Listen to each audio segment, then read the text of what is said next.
Shalom Adonai a todos vocês. A paz do Senhor Jesus esteja convosco.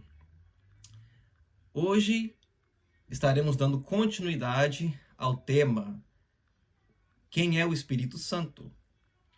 Vou estar recapitulando primeiro o conteúdo do vídeo anterior, ok? Eu disse no vídeo anterior que o Senhor Jesus revelou aos seus discípulos, tá? Pela primeira vez na história de Israel, que o Espírito Santo é uma pessoa, tá bom? Isso está registrado em um diálogo específico que o Senhor Jesus teve com seus discípulos, conforme nos registra o Evangelho de João, os capítulos 14 e 16, ok? Então, nesse diálogo de Jesus com seus discípulos, tá? Nesse diálogo que João nos registra em seu Evangelho, o Senhor Jesus vai estar fornecendo esta nova informação. Ele vai estar revelando para os seus discípulos e para nós, pela primeira vez, que o Espírito Santo é uma pessoa, ok? Vamos abrir comigo, abra sua Bíblia comigo, no Evangelho, segundo o relato de João, no capítulo 16, versículos 13 e 14. Está escrito o seguinte: Quando vier, porém, o Espírito da verdade, ele vos guiará a toda a verdade, porque não falará por si mesmo, mas dirá tudo o que tiver ouvido, e vos anunciará as coisas que hão de vir. Ele me glorificará, porque há de receber do que é meu, e vou-lo-á de anunciar. Preste atenção nas palavras do Senhor Jesus, ao falar do Espírito Santo para os seus discípulos. Podemos observar que o Senhor Jesus está usando o termo ele para se referir ao Espírito Santo. Ele não diz isto, e sim ele. Ele vos guiará a toda a verdade. Ele não diz isto me glorificará, mas sim ele me glorificará. Então nós podemos observar com estes termos que o Senhor Jesus está fazendo menção ao Espírito Santo, correto?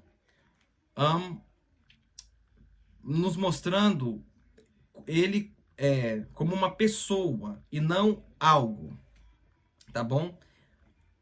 E o termo grego usado nesta passagem aqui é kainos, que na gramática do grego se aplica realmente a pessoas, tá? A uma pessoa, tá? Eu disse no vídeo anterior que o termo kainos era do João capítulo 14, mas não, é de João capítulo 16, ok? Então nós vemos aqui claramente que o Senhor Jesus está se referindo ao Espírito Santo como sendo uma pessoa. E o apóstolo João está confirmando isso aos seus leitores, ao utilizar-se do termo grego ekeinos, tá bom? Para se referir ao Espírito Santo. Agora, nós precisamos analisar o contexto, tá bom? Vamos pegar aqui o pano de fundo, tá bom? Como foi que o Senhor Jesus revelou esta informação para os seus discípulos, esta nova informação a respeito do Espírito Santo? Como foi que aconteceu isso? Bem, o Senhor Jesus está tendo um diálogo com seus discípulos e está deixando bem claro a eles que ele irá, eventualmente, se ausentar deles, ok? Por conta de sua morte, por conta de sua crucificação. Então, o Senhor Jesus está deixando bem claro, nesse diálogo específico, relatado nesse Evangelho segundo João, ele está mostrando para os seus discípulos que a sua partida se faz necessária, que isso está inserido em sua missão, ok? Está inserido em sua missão. E os discípulos, obviamente, ao ouvirem tal notícia, estão profundamente angustiados, porque, afinal de contas, eles amam o seu Senhor, né? E eles não querem sabe, que o Senhor se ausente deles, tá? Ou que ele venha a morrer, por exemplo. Eles não querem isso. E o Senhor Jesus, sabendo dessa angústia deles, ao ouvirem tais palavras, está trazendo esta informação para eles, no intuito de lhes trazer um conforto. Ele está dizendo: olha, sim, vocês vão ficar angustiados com a minha morte, mas fiquem tranquilos, porque não vou lhes deixar órfãos. Vocês não vão ficar sozinhos. Eu vou lhes enviar um outro consolador. E ele vai lhes trazer consolo, conforto, paz, né? Enquanto eu me ausento de vocês. Então vocês não vão ficar sozinhos. Eu vou me ausentar, mas eu tenho uma boa notícia para vocês. Eu vou enviar um outro consolador, uma outra pessoa, para estar com vocês durante a minha ausência. Então é nesse contexto aqui que o Senhor Jesus, pela primeira vez na história de Israel, né, vai apresentar para os seus discípulos essa nova informação de que o Espírito Santo é, na verdade, uma pessoa, ok? E é muito interessante isso aqui, por quê? Porque antes desse diálogo aqui específico do Senhor Jesus com seus discípulos, qual era o entendimento que se tinha a respeito do Espírito Santo no pensamento judaico? Até mesmo dos próprios discípulos, antes desta nova revelação aqui. Qual era o entendimento que eles tinham e todo o povo de Israel tinha em relação ao Espírito Santo? Eles tinham um entendimento de que, ao falar-se do Espírito Santo, tratava-se de uma força e não de uma pessoa. Ou seja, o Espírito Santo seria uma influência divina, uma energia divina, uma inspiração divina, que, enfim, fortalece, inspira as pessoas. Mas o Senhor Jesus está mostrando para eles, nesse diálogo específico, são palavras até de despedida aos seus discípulos, mas ele está deixando bem claro para eles, pela primeira vez, que o Espírito Santo, embora inspire as pessoas, ele não é uma inspiração. Embora ele influencie, ele não é uma influência. Ele é uma pessoa. E a Bíblia não registra, mas eu consigo imaginar a reação dos discípulos ao terem recebido esta informação aqui, nesse diálogo aqui, de que João está nos relatando.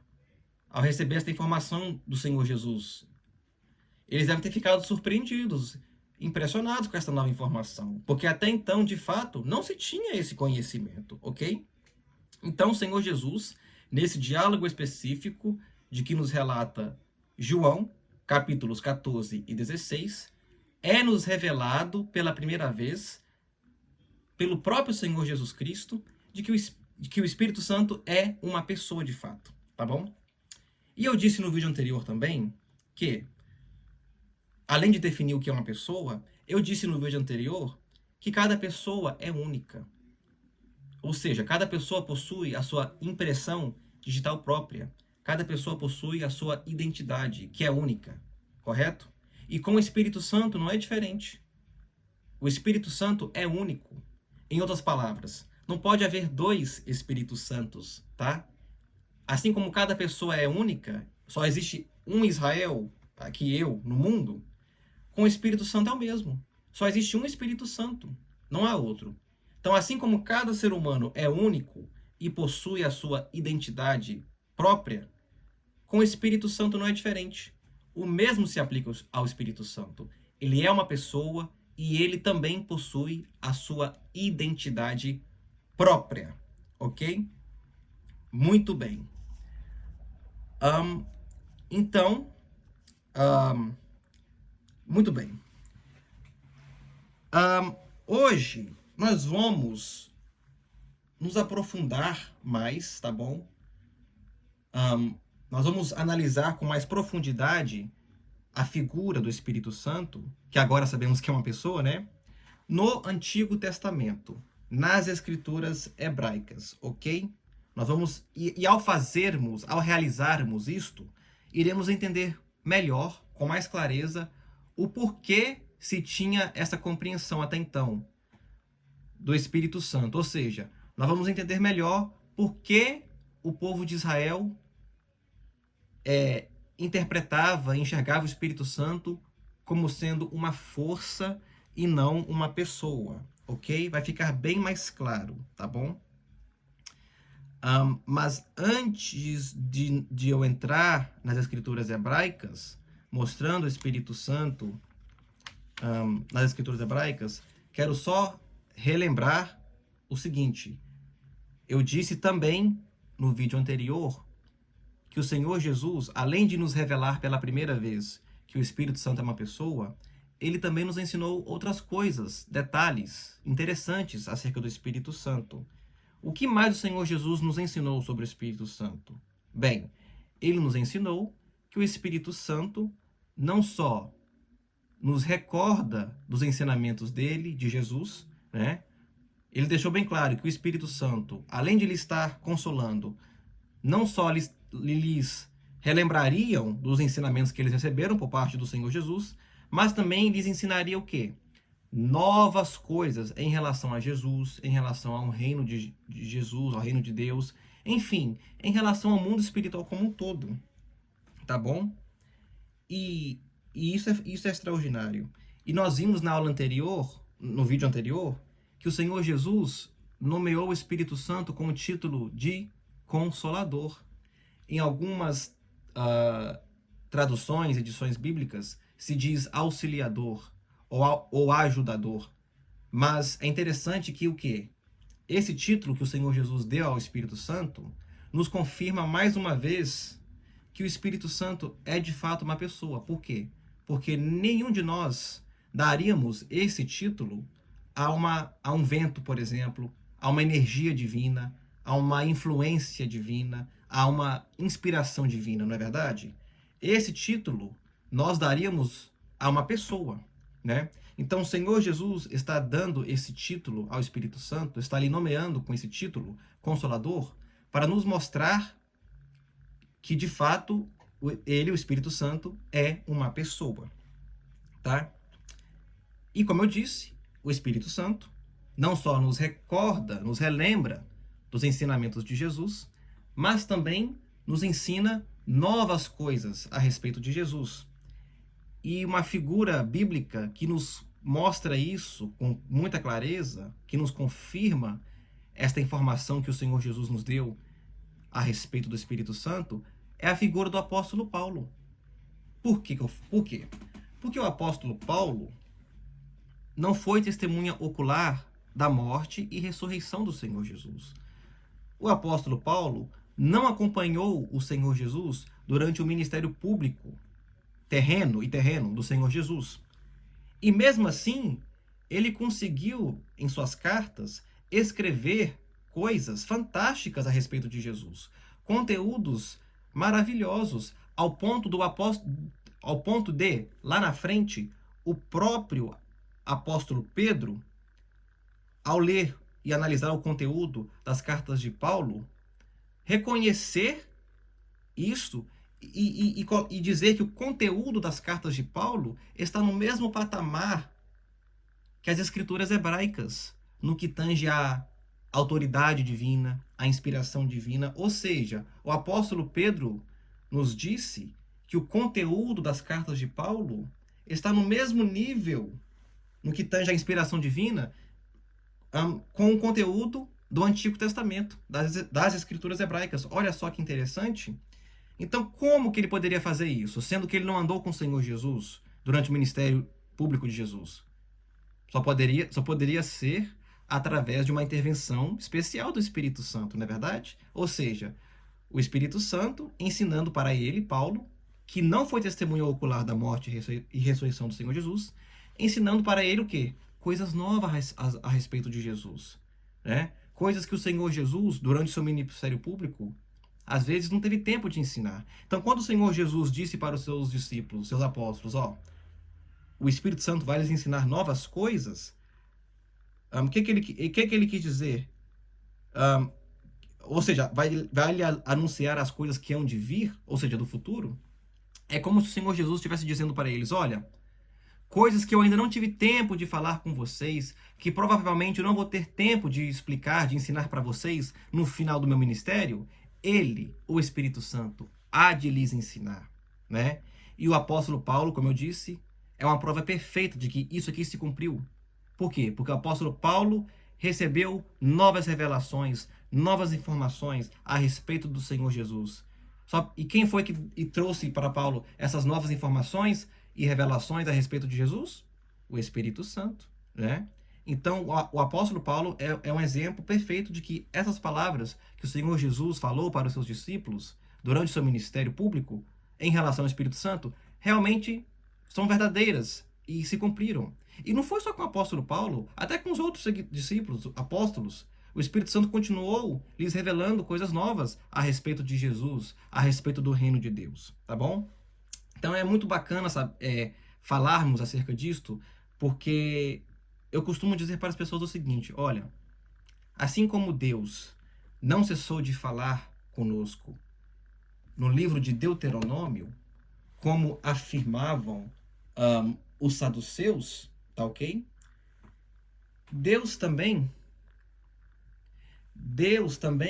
não cessou de falar conosco, de revelar-se, tá bom? A humanidade, Deus em Apocalipse. Então, assim como Deus não cessou de falar em Deuteronômio, como afirmava os saduceus, Deus também não cessou de falar no livro de Apocalipse, tá? Tal como afirma, por exemplo, a tradição reformada. Ou seja, o Pai está trabalhando até hoje, meus irmãos. O Espírito Santo continua até os dias de hoje, nos relembrando dos ensinamentos de Jesus e nos ensinando novas coisas a respeito do Senhor Jesus, ok? A atuação de Deus no mundo não encerrou-se com o fechamento do cânon bíblico, ok? Então, nós iremos aprofundar hoje na pessoa, na figura do Espírito Santo no Antigo Testamento, nas escrituras hebraicas, ok?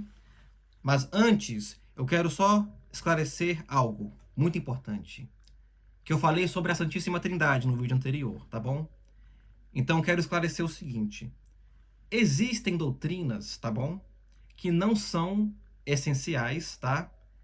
E existem doutrinas também que não são de caráter salvífico, ok? Então, a Trindade é uma delas, tá? A doutrina da Trindade, ela não é salvífica e nem essencial. Em outras palavras, se você não crer na Santíssima Trindade, você pode ainda assim ser salvo. Ou, se você crê na Trindade, mas como sendo um Deus com três facetas distintas, ou, no meu caso, três pessoas diferentes, também não vai te impedir de ser salvo, tá bom? Por quê? Porque a Trindade não é uma doutrina de caráter salvífico, tá bom? E nem essencial, tá? Quais são as doutrinas essenciais que giram em torno da fé em Jesus? Bem, existe uma lista de 6 doutrinas, tá? Que são essenciais, as mais importantes. Não são as únicas, ok? Mas são as mais importantes, digamos assim. As essenciais, tá? Da fé cristã, tá bom? Esta lista de 6 doutrinas está lá em Hebreus capítulo 6, dos versículos 1 a 2, tá bom? Isso aí vou deixar para vocês investigarem, tá bom? E nem toda doutrina é de caráter salvífico. Então, se você não crer na Santíssima Trindade, mas crê, por exemplo, na obra expiatória do Senhor Jesus, se você crê que o Senhor Jesus, né, através da sua morte e ressurreição, é capaz de te justificar, de te inocentar dos seus pecados, correto? De te limpar, de que o derramamento do sangue dele é capaz de fazer expiação pelos seus pecados. Se você crê nesses fatos, tá? Você é salvo, ok? Você é salvo. O ladrão que aceitou o Senhor Jesus, né, que estava na cruz com ele, sendo crucificado com ele, conforme nos registra o Evangelho de Lucas, ele não teve tempo para conhecer, por exemplo, a doutrina da Santíssima Trindade, tá? Ele não sabia que o Espírito Santo era uma pessoa, ele não tinha recebido esta informação, esta revelação, né? Mas ele creu. Ele acreditou que aquele homem que estava sendo crucificado do lado dele era inocente e que o sangue dele, que a morte dele ali, poderia fazer expiação pelos pecados. Ou seja, aquele homem ali poderia me justificar, poderia me perdoar, tá? Poderia me reconciliar com Deus, e ele foi salvo por conta disso. Tá bom? Então, fique tranquilo. Nem toda doutrina é de caráter salvífico, tá? E no caso da Trindade, tá? A Trindade, aliás, é uma dessas doutrinas. Ou seja, a Trindade não é uma doutrina de caráter salvífico, ok? Então, se você crê que é um Deus com três facetas diferentes, ou três deidades, pessoas distintas, como eu creio, tá? Ou, se você nem crê na Trindade, tá bom? Você não vai deixar de ser salvo, ok? Desde que você creia na morte e na ressurreição do Senhor Jesus, ok? Na sua deidade, na sua superioridade. Desde que você acredite com seu coração de que o Senhor Jesus é capaz de lhe justificar perante Deus, que ele é capaz de fazer expiação pelos seus pecados, de te justificar perante Deus, você é salvo, ok? Então fica aí esse esclarecimento. Muito bem, vamos então falar sobre o Espírito Santo no Antigo Testamento, tá bom? Eu quero que vocês saibam, eu quero que vocês, irmãos e irmãs, saibam que essas passagens bíblicas do Antigo Testamento, ao qual eu vou estar mostrando para vocês neste momento, tá bom? Em relação ao Espírito Santo, tá bom? Elas foram todas consultadas por mim, ok? Em uma Bíblia hebraica também, na fonte judaica também, tá bom? Ou seja, como é que eu posso dizer? Eu vou usar aqui agora uma Bíblia de edição cristã, tá bom? De língua portuguesa, ok? Para falar com vocês a respeito do Espírito Santo no Antigo Testamento. Porém, para que eu realizasse esse estudo aqui, me preparasse para fornecer esse estudo para os irmãos, eu tive que consultar também a fonte hebraica, judaica, tá bom? Então, estou dizendo isso aqui só para os irmãos terem uma segurança a mais, tá bom? Ou seja, estamos realizando aqui um estudo sério a respeito do Espírito Santo, tá? As passagens bíblicas do Antigo Testamento, que eu irei lhes mostrar aqui, mostrando a pessoa do Espírito Santo, tá? Elas foram consultadas também na fonte judaica, tá bom? Então, se você acha que eu me baseei somente na Bíblia de edição cristã para estar realizando esse estudo, não. Eu me baseei também na Bíblia hebraica. Eu consultei também a Bíblia hebraica para estar realizando esse estudo, tá bom? Então, os irmãos não estão recebendo aqui uma interpretação distorcida, ok? Do Antigo Testamento, tá? Eu me utilizei também. Essa câmera tá hoje daquele jeito. Eu me utilizei também aqui, olha, da fonte judaica, isto é, da Bíblia hebraica, para estar fornecendo este conteúdo. Como os irmãos podem ver aqui, olha, ó, vou mostrar aqui na câmera, ó. Ali está o hebraico, aqui está, não sei se dá para ver, a tradução em inglês, e esta Bíblia hebraica, judaica, possui também comentários rabínicos, ok? Esta Bíblia, da edição Stone, é uma Bíblia judaica respeitada, renomada no mundo inteiro, tá bom?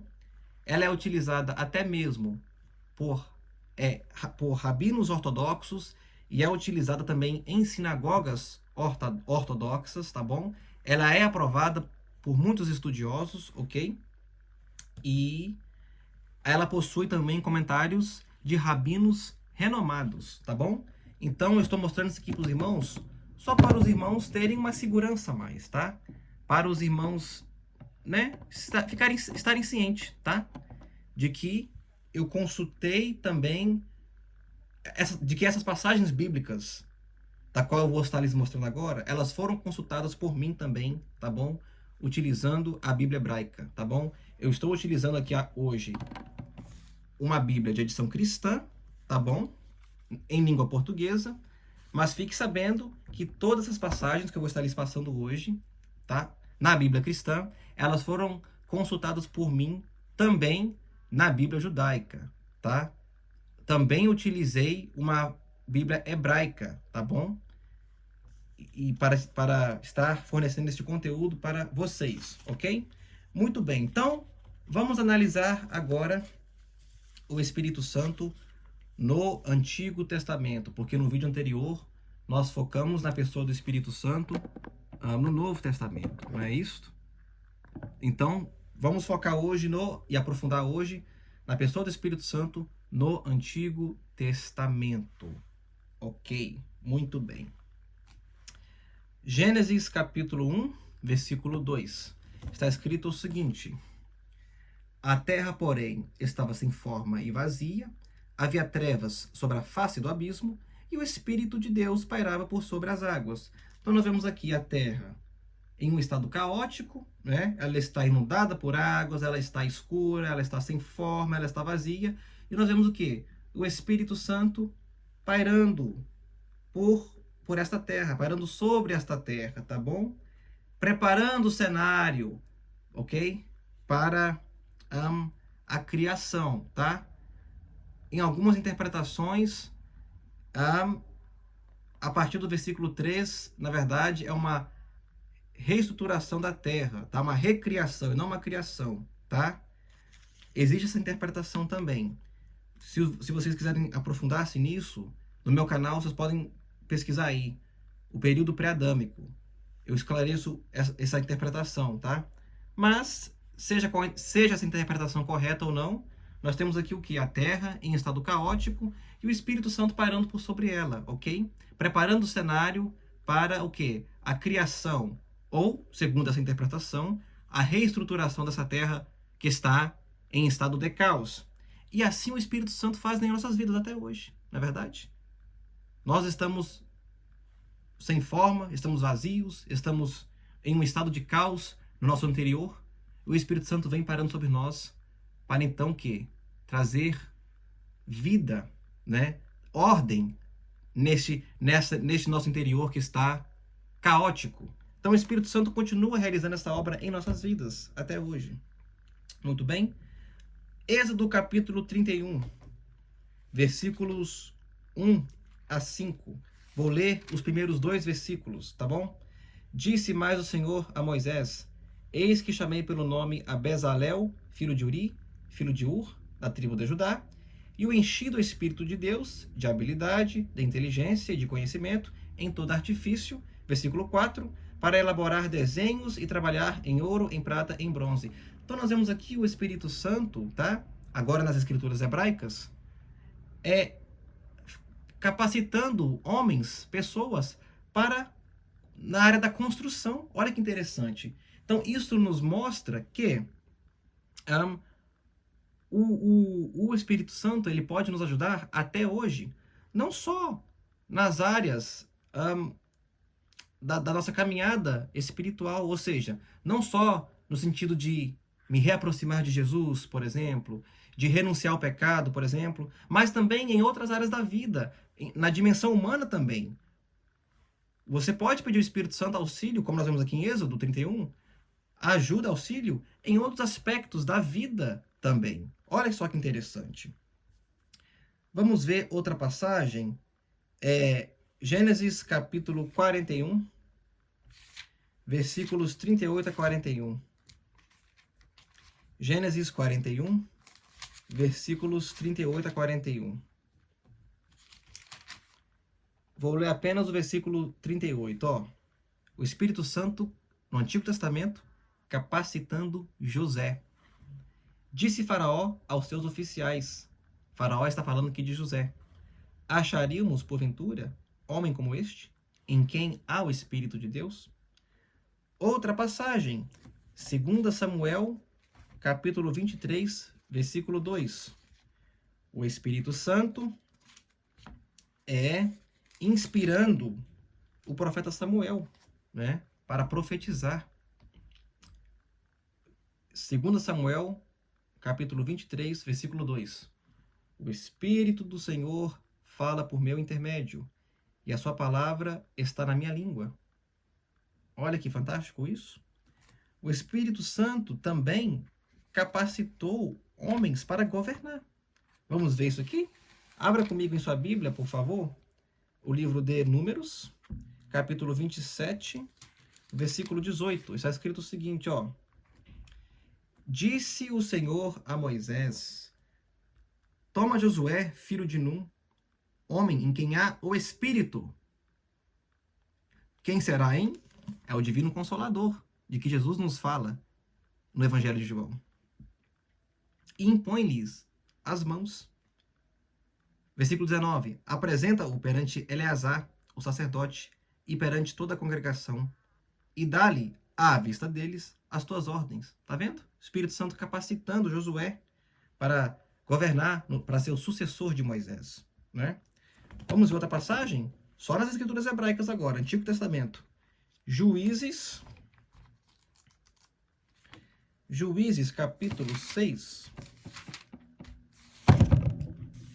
versículo 34. Juízes, capítulo 6, versículo 34. Está escrito... Opa!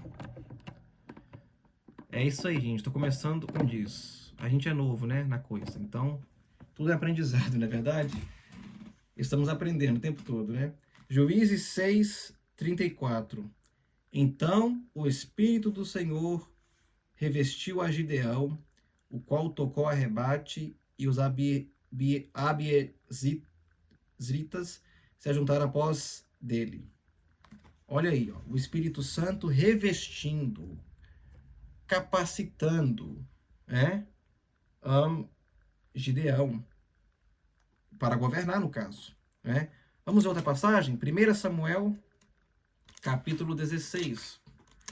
1 Samuel, capítulo 16, versículo 13. Ó.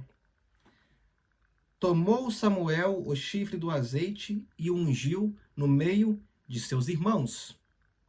E daquele dia em diante, o Espírito do Senhor, Ruach HaKodesh, em hebraico, tá? Espírito Santo, em hebraico, Ruach HaKodesh. Tá? No Antigo Testamento, a expressão linguística usada é Espírito do Senhor, Espírito de Deus. Nós falamos sobre isso na última aula. Então, ó, vou ler de novo. O Espírito do Senhor se apossou de Davi. Olha que lindo. Então, Samuel se levantou e foi para Ramá. Então, o Espírito Santo aqui capacitando e revestindo Davi para ser rei, governante do povo de Israel. Vamos ver outro texto? Tudo no Antigo Testamento. Zacarias, capítulo 4, versículo 6. Vamos lá. Então, só para deixar claro, quando o Senhor Jesus revelou para os seus discípulos, conforme naquele diálogo, naquelas palavras de despedida, né, um diálogo bem específico, relatado por João em seu Evangelho, nos capítulos 14 e 16, quando ele mostra o Espírito Santo para eles pela primeira vez como sendo uma pessoa e não uma força, o Senhor Jesus não está desconstruindo o conhecimento que eles já tinham, e sim acrescentando o conhecimento deles, tá? O Senhor Jesus não está contradizendo as Escrituras hebraicas, e sim nos trazendo uma nova interpretação das Escrituras hebraicas, tá? O Senhor Jesus não está desconstruindo o conhecimento deles, e sim levando-os para um nível a mais, tá?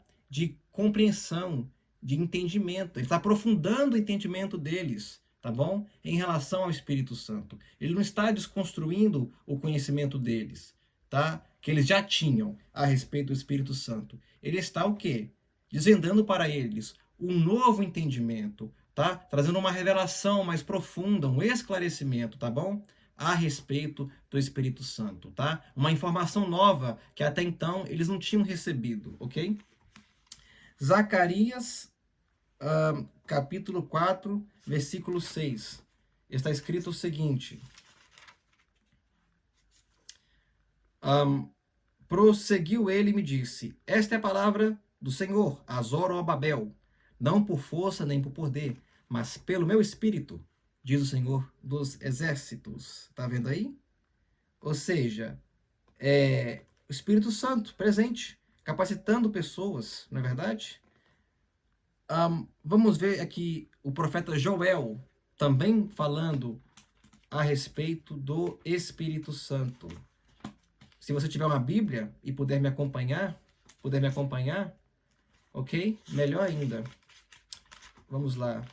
Profeta Joel, nós vamos ler o capítulo 2, os versículos 28 a 29.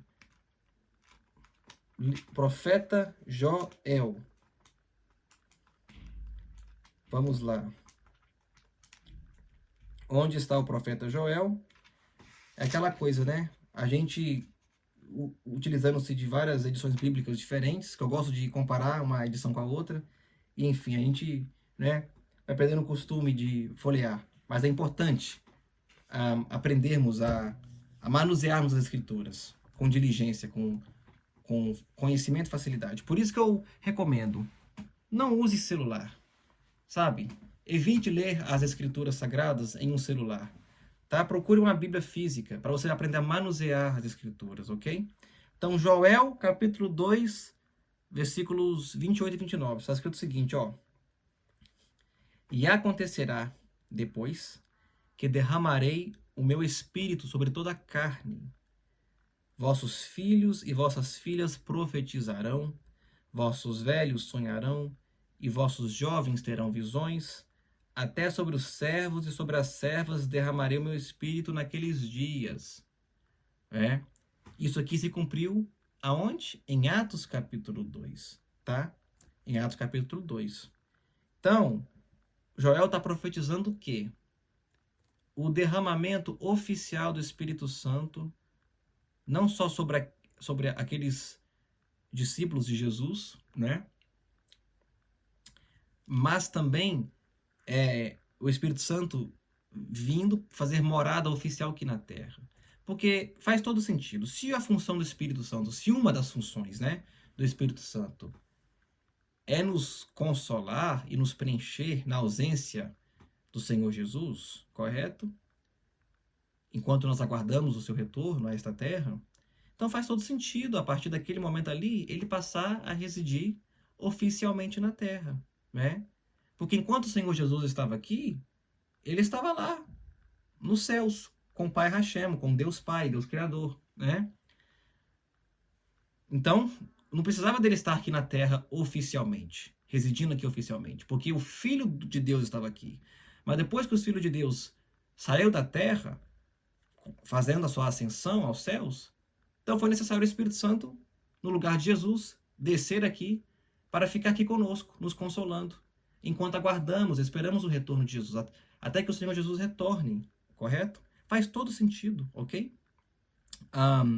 Então, Joel profetizando aqui o revestimento que os apóstolos receberam do Espírito Santo, conforme nos registra Atos 2, e a partir dali, o Espírito Santo passa a habitar oficialmente na terra, entre nós e em nós, e a partir dali o Espírito Santo passa a ser um presente permanente e não temporário, como era nos tempos bíblicos do Antigo Testamento, tá?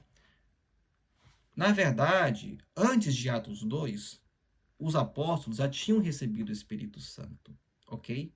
Conforme nos registra o Evangelho de João. Em Atos 2, eles vão receber uma segunda experiência mais intensa com o Espírito Santo, um revestimento do Espírito Santo, tá bom? E é a partir de Atos 2 que o Espírito Santo vai passar a residir oficialmente na Terra, tá bom? Isso aí é um outro tema que eu posso aprofundar depois, em um outro vídeo, ok? Muito bem. Gênesis, capítulo 11, versículo 7. Olha aqui o Espírito Santo testemunhando, tá? A construção da Torre de Babel. Ó. Gênesis, capítulo 11, versículo 7, ó. Vinde, desçamos e confundamos ali a sua linguagem, para que um não entenda a linguagem do outro. Não preciso explicar, os irmãos e irmãs já estão se familiarizados com essa história. Mas nós vemos aqui a pluralidade, Deus falando no plural. Deus não está falando sozinho, né?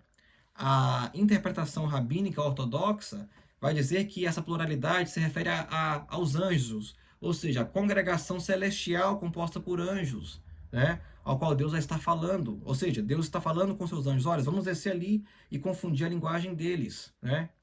Só que eu vou mostrar para vocês, tá?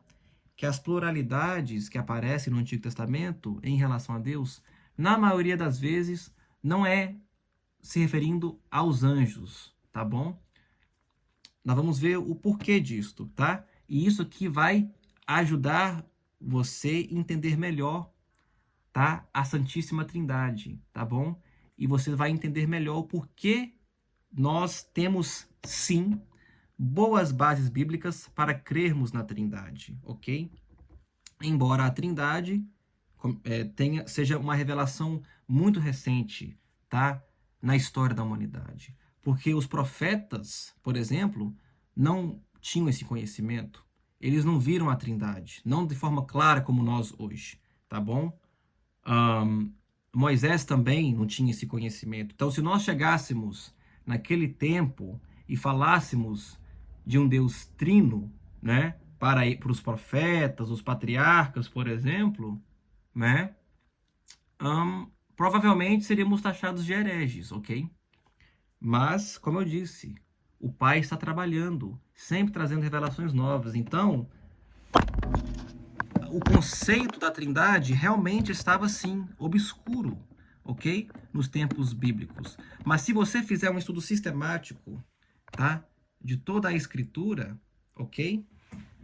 Honrando e obedecendo, tá?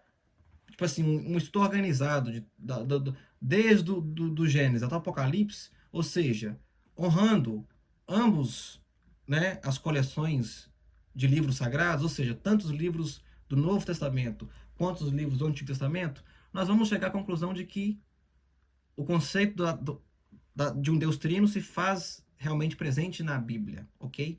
E que a pluralidade de Deus está presente na Bíblia, tá? Embora no Antigo Testamento esteja realmente de forma obscura, tá bom? Então as pessoas naquela época não tinham esse entendimento. E elas não deixaram de ser salvas por isso. Por isso que eu disse que a Trindade não é uma doutrina essencial e ou salvífica, tá bom? Moisés não tinha o conhecimento que temos hoje a respeito da Trindade, nem os profetas, nem os patriarcas, e todos foram salvos, ok?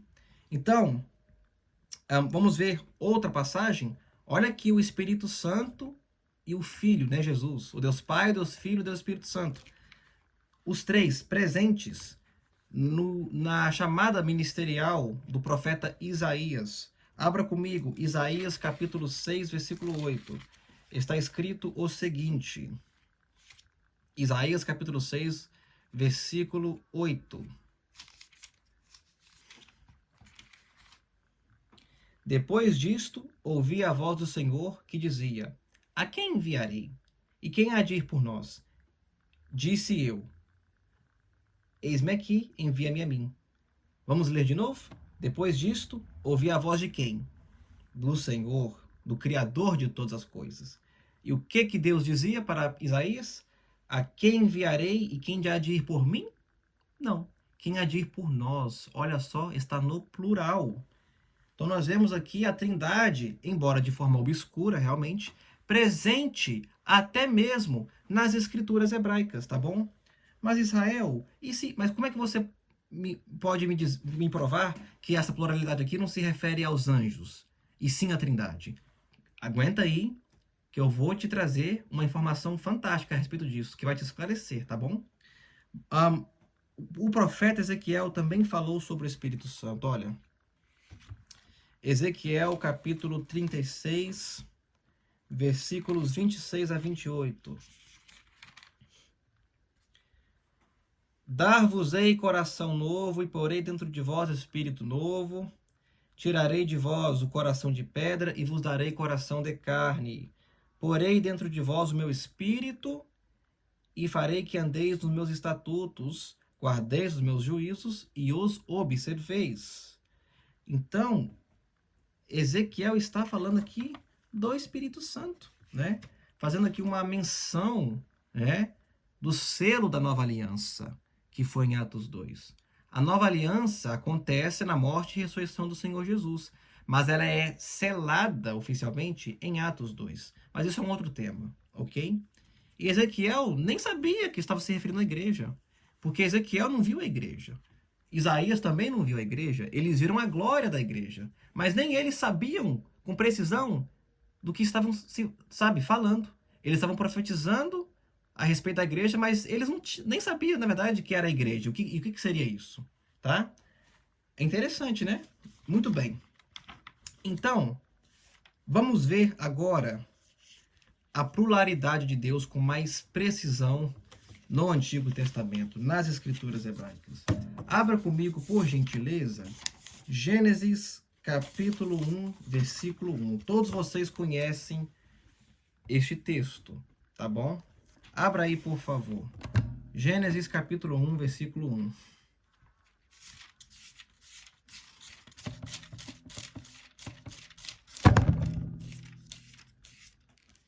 Vamos lá. Vamos ler em português primeiro. No princípio, criou Deus os céus e a terra. Onde está a pluralidade nisso, Israel? Vamos para o hebraico? Vamos para o hebraico? Eu vou até pegar aqui a Bíblia hebraica. Tá?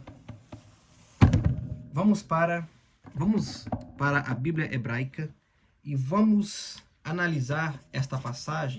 É a primeira passagem da Bíblia, ok? Tá? Vamos analisar esta passagem, tá? No hebraico, tá? Eu li em português, mas vamos analisar esta mesma passagem no hebraico. Vamos fazer isso? Ó, vamos lá, ó. Vocês vão aprender a primeira passagem da Bíblia em hebraico. Gênesis capítulo 1, versículo 1. Vai ser o dever de casa. No final desses vídeos, eu quero que vocês falem Gênesis 1.1 em hebraico. É o seguinte. Bereshit bara Elohim et hashamayim ve'et haaretz. No princípio criou Deus os céus e a terra. Ok. No hebraico, existe um termo que é singular para se referir a Deus, que é o termo Eloá. Repita comigo. Eloá. Eloá significa Deus. Eloá. Agora, como é que seria o plural de Deus em hebraico? Existe sim um termo em hebraico plural para Deus. Por exemplo, no português, existe o termo singular, Deus, e o termo plural, deuses, não é verdade? No hebraico é a mesma coisa. Temos o singular, Deus, Eloá, e temos também o plural, que seria deuses. Como é esse plural no hebraico? Deuses. Elohim. Elohim. Olha só. Então, o hebraico nos mostra. Nós vemos no hebraico, na primeira passagem da Bíblia, pluralidade, tanto em Deus quanto nos céus, tá? Hamaim, tá bom? No hebraico, quando se quer falar de pluralidade, termina com o sufixo im. No português é s, né? Então, livro, se eu quiser transformar em plural, eu acrescento s. Livros, tá? Deus, se eu quiser colocar no plural, eu acrescento s. Deuses, né? No hebraico é im. Então, olha que só que interessante. Moisés poderia ter escrito nesta passagem aqui, Bereshit bara Eloá, no princípio criou Deus. Mas por que logo na primeira passagem ele coloca Elohim no plural? Bereshit bara Elohim. Pare e pense. Por que Moisés faria isso para nos confundir? Na verdade, ele fez por inspiração divina, ok? Foi o Espírito Santo que o inspirou. Tá bom? Só que nem ele sabia que estava fazendo menção da Trindade. Agora, como saber que essa pluralidade não está se referindo aos anjos? Abra comigo Neemias 9, versículo 6, por favor. Neemias, capítulo 9, versículo 6. Nós vamos ver aqui a ordem cronológica da criação. Tá? Neemias, capítulo 9, versículo 6.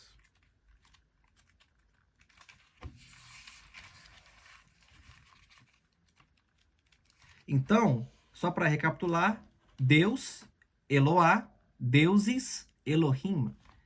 Então, se fôssemos traduzir ao pé da letra, por incrível que pareça, teríamos que traduzir assim, ó, no princípio criou os deuses, o céu e a terra.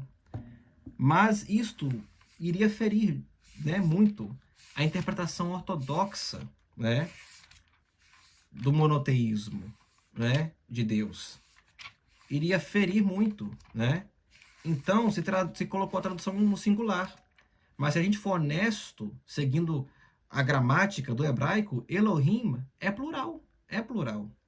Só que alguns vão dizer que esse deuses aí, essa pluralidade do termo Elohim, se refere às características, aos atributos de Deus, que são vários, são diversos, são plurais, são múltiplos, né? Mas eu vou mostrar aqui agora o porquê que eu penso diferente.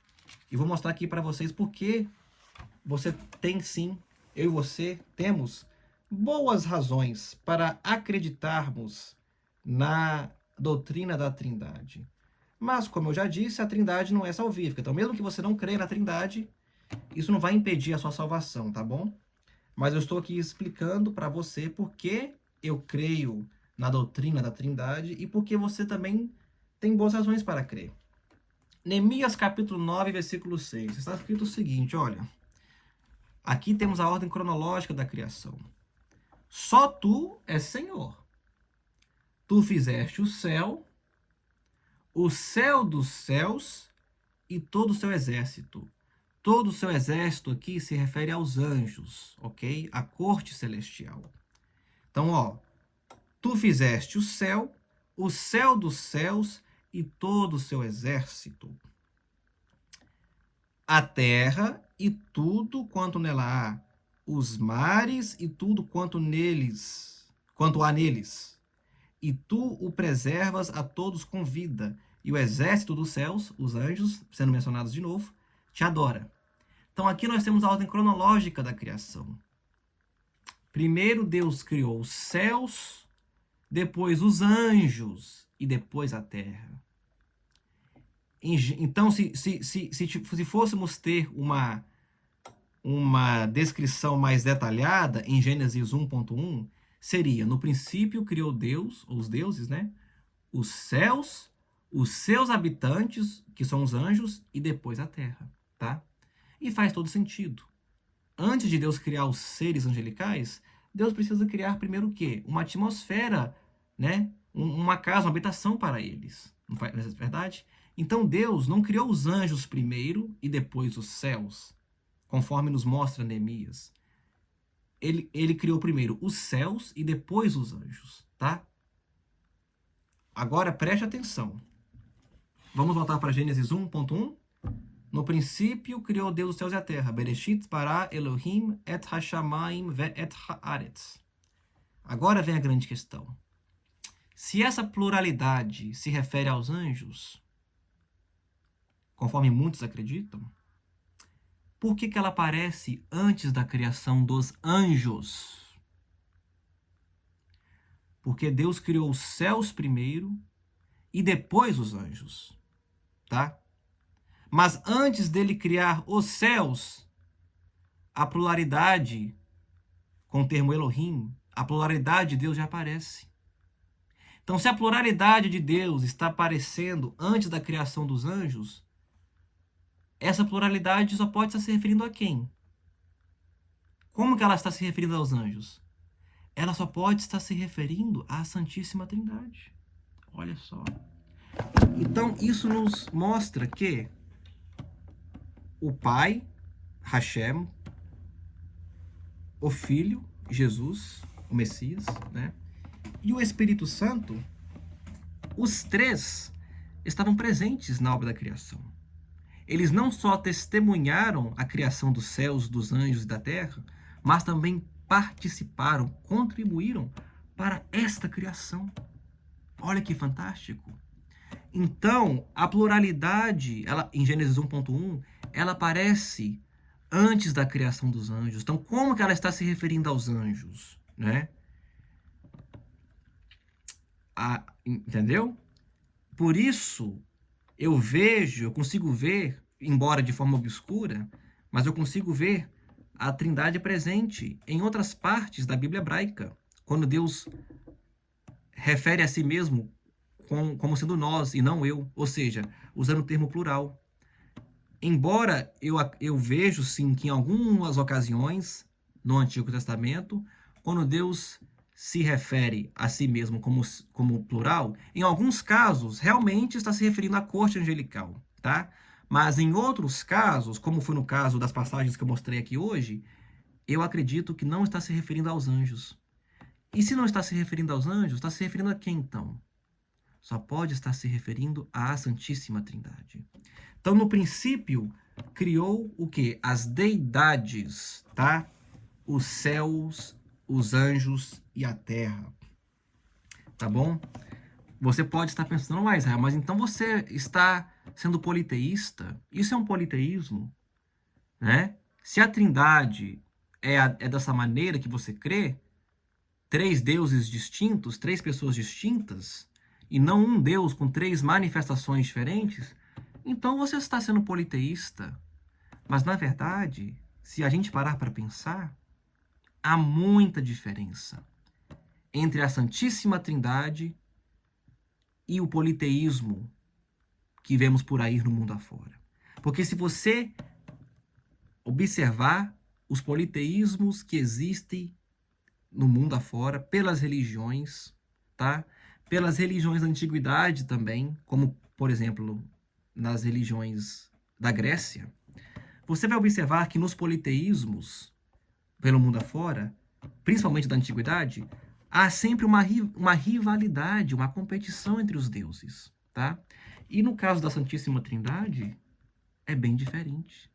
Não existe esta rivalidade, tá?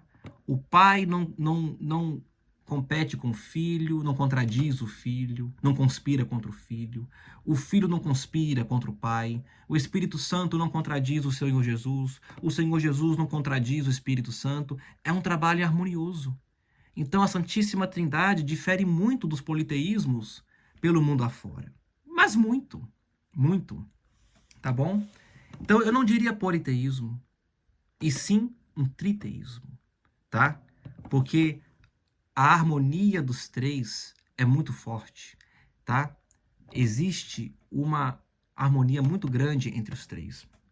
Então, segundo a minha interpretação, tá bom? Quando o Senhor Jesus diz, eu e o Pai somos um, esta unidade se refere a uma unidade de propósitos, de essência, ok? Ou seja, eu e o Pai somos um em propósito, em desejo, em essência. Nós desejamos a mesma coisa para a humanidade, por exemplo, né? Nós temos o mesmo propósito, tá? É nesse sentido, creio eu, tá? Que ele diz, eu e o Pai somos um. Ele não está dizendo, segundo a minha interpretação, tá? Que ele e o Pai é a mesma pessoa, tá bom? O marido e a esposa são um em propósito, mas são duas pessoas diferentes, tá bom? Fica aí a reflexão. Então, gente, infelizmente eu vou ter que encerrar aqui, porque meu celular está descarregando. Vou ter que fazer uma parte 3, sim, desse tema. Vou ter que fazer uma parte 3. Mas vou mostrar mais uma passagem bíblica no Antigo Testamento, tá? Falando sobre a pessoa do Espírito Santo, tá bom? O que mais sabemos sobre o Espírito Santo? Bem, o rei Davi vai nos mostrar que ele inspira, sim, ele é quem inspirou as Escrituras, tá bom? Vamos ver aqui, rapidinho. Deixa eu abrir aqui. É tanta coisa, gente, para falar, vocês não têm noção, que eu não sei por onde começar. Eu disse no último vídeo que o Espírito Santo está fortemente presente e é fortemente citado nas Escrituras hebraicas. E hoje nós estamos vendo isso com mais clareza, tá bom? Abra aí comigo Salmos 12, verso 6. Salmo 12, verso 6. Está escrito o seguinte, olha aqui o rei Davi, tá? O que ele fala nesta passagem aqui, ok? Isso aqui é muito profundo, gente, muito profundo. Só um minutinho, porque é muita coisa para falar. Outra coisa que eu esqueci de esclarecer. Anjos, no hebraico, é Bené Elohim. Eles são chamados de filhos de Deus nas escrituras hebraicas. Então, se a pluralidade de Deus no Gênesis 1.1 é realmente os anjos, se referindo aos anjos, então por que não aparece a expressão Bené Elohim no versículo 1 de Gênesis 1? Bereshit bara Elohim, né? E Bené Elohim, ou seja, no princípio criou Deus e os seus anjos, Bené Elohim, os céus e a terra. Não aparece Bené Elohim no Gênesis 1.1. Então, será que a pluralidade do Gênesis 1.1 se aplica de fato aos anjos, à congregação celestial e não à trindade? Fica aí a reflexão. Salmos 12, verso 6, as palavras, olha o que o rei Davi fala. As palavras do Senhor são palavras puras, prata refinada em cadinho de barro, depurada 7 vezes. Este cenário aqui, que Davi está nos mostrando aqui nesta passagem, desta canção, porque salmos são canções, né? Este cenário aqui é o quê? Está mostrando o quê? O processo de purificação de prata em uma fornalha, ok? Ou forno construído em barro, tá? Muito comum na antiguidade, tá bom? A fornalha de barro aqui representa o quê? O elemento humano. Afinal de contas, a nossa matéria-prima é o barro, é o pó. A prata representa a mensagem divina. Mensagem divina esta que será transmitida através do canal humano, né? E o fogo, né, que é o que vai garantir a pureza absoluta da mensagem, representada aqui pela prata, representa quem? O Espírito Santo. Então o rei Davi está mostrando aqui nessa passagem que o conteúdo da Bíblia Sagrada, de toda a Bíblia Sagrada, desde Gênesis a Apocalipse, tá? Ela é de inspiração direta, divina, do Espírito Santo, tá bom? Embora os livros que compõem esta biblioteca sagrada tenham sido escritas por mãos humanas, tá bom? O conteúdo delas origina-se não com o ser humano, e sim com o Espírito Santo. O conteúdo delas é de origem não humana e sim celestial. Eu vou ter que encerrar aqui por conta da bateria do celular, mas eu irei dar continuidade a este tema, tá bom? E nós vamos entender melhor isto. Mas em todas as passagens bíblicas do Antigo Testamento, nós vamos ver com mais clareza que o Espírito Santo, nesses tempos bíblicos do Antigo Testamento, ele está sempre aparecendo em ocasiões específicas, tá? Ele vinha na Terra em ocasiões específicas para ajudar pessoas com tarefas específicas, tá bom? Ele não habitava na pessoa permanentemente, tá? As experiências que as pessoas tinham com o Espírito Santo nessa época eram momentâneas. Isso contribuiu muito para que a tradição rabínica, ao longo dos séculos, desenvolvesse esse entendimento, essa compreensão acerca do Espírito Santo. De que, ao falar do Espírito Santo, estamos falando de uma força, de uma inspiração, e não de uma pessoa. Fica aí por hoje, tá? Que o Senhor te abençoe e te guarde. Que o Senhor faça resplandecer o seu rosto sobre ti e tenha misericórdia de ti. Que o Senhor sobre ti levante o seu semblante e te dê a paz. Assim seja, em nome do Rei do Universo, Yeshua HaMashiach, Jesus o Cristo. Amém.